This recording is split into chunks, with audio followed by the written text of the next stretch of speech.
자동 판매기 업무를 위해서 공장 방문이 필요한데 상하이에는 공장이 많지 않아 전국적인 출장을 많이 다녀야 했습니다. 처음 업무를 접했을 때 이국 땅인 중국에서 제대로 영업을 할 수 있을까 내심 걱정을 하였습니다.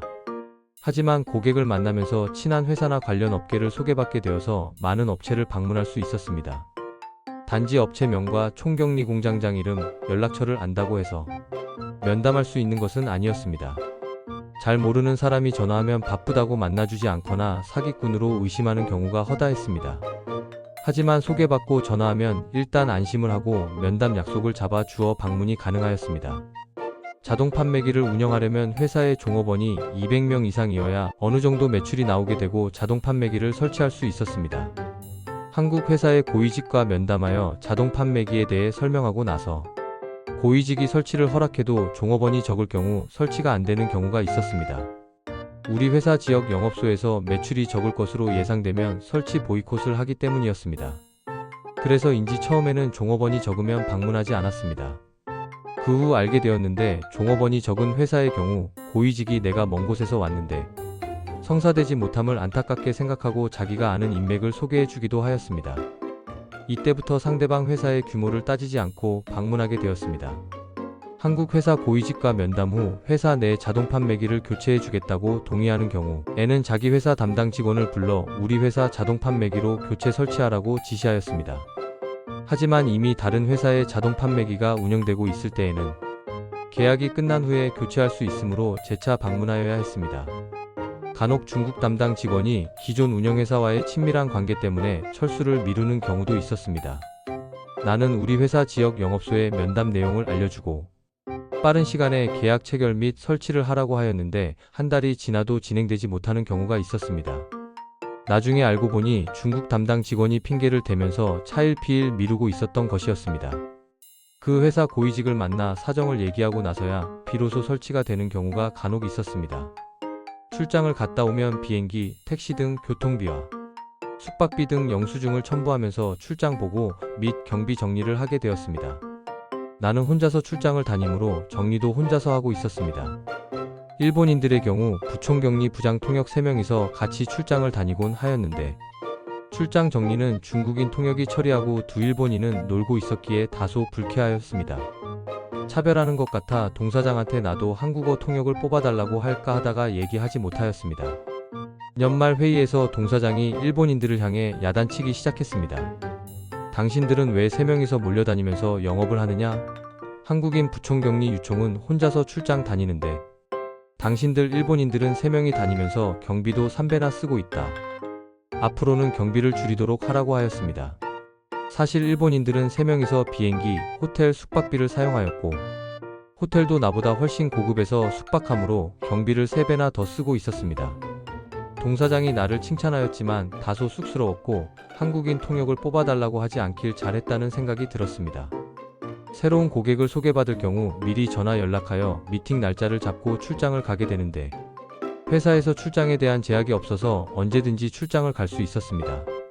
중국 전역이 넓어서 주로 비행기를 타게 되는데 기차를 탈 경우 며칠을 가야 하는 실정이어서 부득이 비행기를 이용하였습니다. 문제는 정시 출발하지 못하는 상황이었습니다. 매번 출발이 지연되었고 2~3시간 지연은 당연히 여기는 상태였습니다. 우리나라의 경우 1~2시간 늦으면 고객들이 항의하고 항공사에서는 사과하는 등 난리가 나는데 중국은 전혀 항의하는 모습이 없고 조용히 기다리고 있다가 늦더라도 불평 없이 타는 것이었습니다.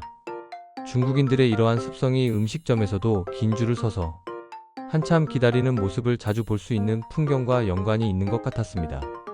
난징에 박물관을 간 적이 있었는데 일본군이 30만 명을 학살한 난징학살 사건을 잊지 않고 후세에 알리고자 건설한 박물관이었습니다. 당시 일본군 장교 2명의 만행을 사진으로 전시하였습니다. 그 2명의 일본군 장교가 웃으면서 사진을 찍었는데 각각 100명을 한 줄로 앉혀놓고 일본도로 죽이면서 누가 빨리 죽이는가 시합을 했다는 것이었습니다. 만약 한국인이었으면 죽지 않으려고 발버둥치고 도망가려고 했을 것입니다. 그러면 그렇게 짧은 시간에 많은 사람을 죽이지 못했을 텐데 당시에 중국인들은 저항하지 않고 앉은 자리에서 일본군이 내리치는 일본도를 맞고 죽었다고 합니다. 어처구니 없는 사건이었고 일본군의 만행에 다시 한번 분노를 느끼면서 돌아가신 영령들에게 조의를 표하고 싶은 마음입니다.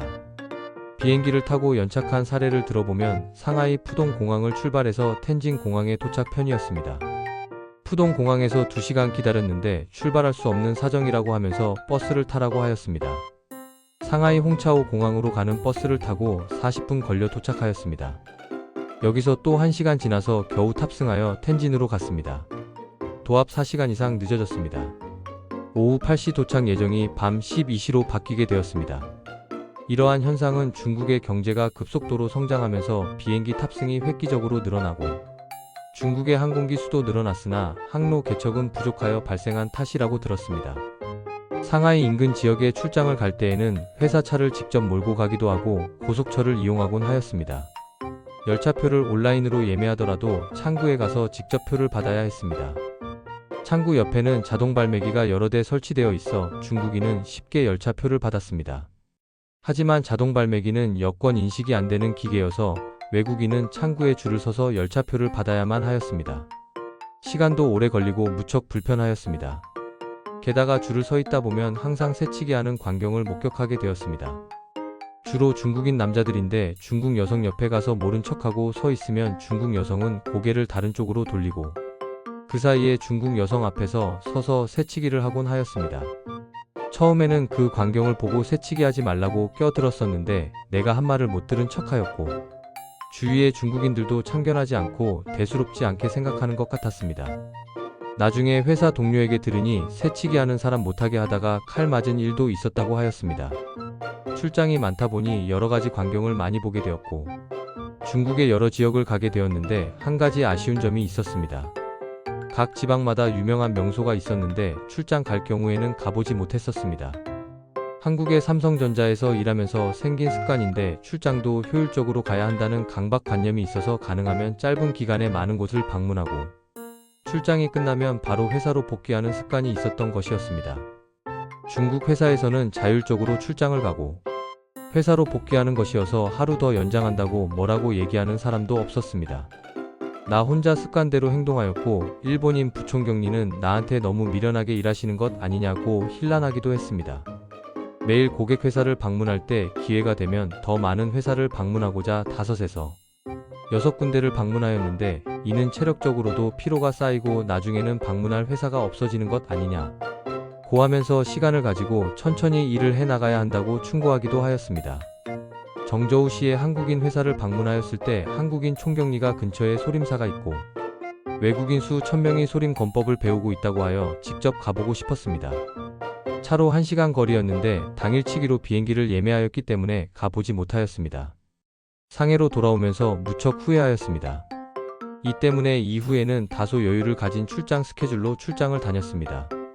매년 신년회에는 호텔을 빌려 회의를 하고 전국의 영업소장 등 70에서 80명이 참석하여 성대하게 진행하였습니다.